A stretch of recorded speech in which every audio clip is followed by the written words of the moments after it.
যুবকরা তোমরা বেশি বেশি ফেসবুকে মেয়েদেরকে ধর্ম শিখাও কেমন? আরে কি বলো, পাগল নাকি? ফজরে জাগাবান ওদেরকে?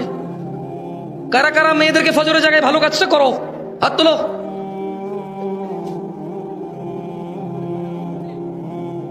মেয়েটা খুব ভালো হুজুর, খুব ভালো। বললাম কিভাবে? তো হুজুর বিশ্বাস করেন কারোর সাথে কথা বলে না। আমি বললাম তুমি কি হিজড়া? কারোর মধ্যে কি তুমি পড়ো না? তুমি ওর আব্বা, ওর খালু, সরি ওর ওর তুমি মামা, ওর তুমি চাচা, ওর তুমি ভাতিজা, ভাইগনা? না হুজুর না। তো কারোর সাথে কথা বলো না, তুমি কি? তুমি কি ওই কারোর মধ্যে না? যাই দেখো আরেকটা সীমা আরেকজনের সাথে কথা বলে, ওইখানে তুমি কারো।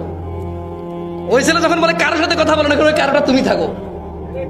মেয়ে বলে যে এই ছেলেটা খুব ভালো, ওকে বিয়ে করতে বলে ঠিক হইতো। তো কি হয়েছে? হুজুর আমার আব্বা আম্মা আমার বিয়ে ঠিক করেছে, আমার বাপ মা ধর্ম বোঝে না, আমি চাই দিনদার ছেলের সাথে বিয়ে ঠিক করতে, ওরা ধর্ম বোঝে না, আমার বিয়ে একটা ছেলের সাথে ঠিক করছে, দাড়ি নাই। বললাম যে তো দিনদার আপনার পছন্দ কেউ আছে? বলে যে আমি এমনি কথা হয় না, একটা ছেলের সাথে মেসেঞ্জারে মেসেজ করি, ওই ছেলেটা খুব ভালো। মনে রাখবা বোন আমার, যেই ছেলেরে বুঝে গেছো তুমি ভালো, ওই ছেলের ভালো না।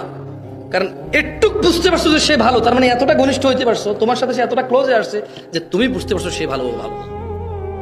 ছোট ভাই আমার, যে মেয়েটার সাথে তোমার পরিচয় হয়ে গেছে বিয়ের আগে, এবং তুমি গভীরভাবে বুঝতে পারছো মেয়েটা ভালো, এটার ভালো না। কারণ তুমি এতটুকু অবজার্ভ করতে পারছো, সে তোমার এতটুকু অবজার্ভের সুযোগ দিছে যে তুমি বুঝতে পারছো সে ভালো, সে ভালো না।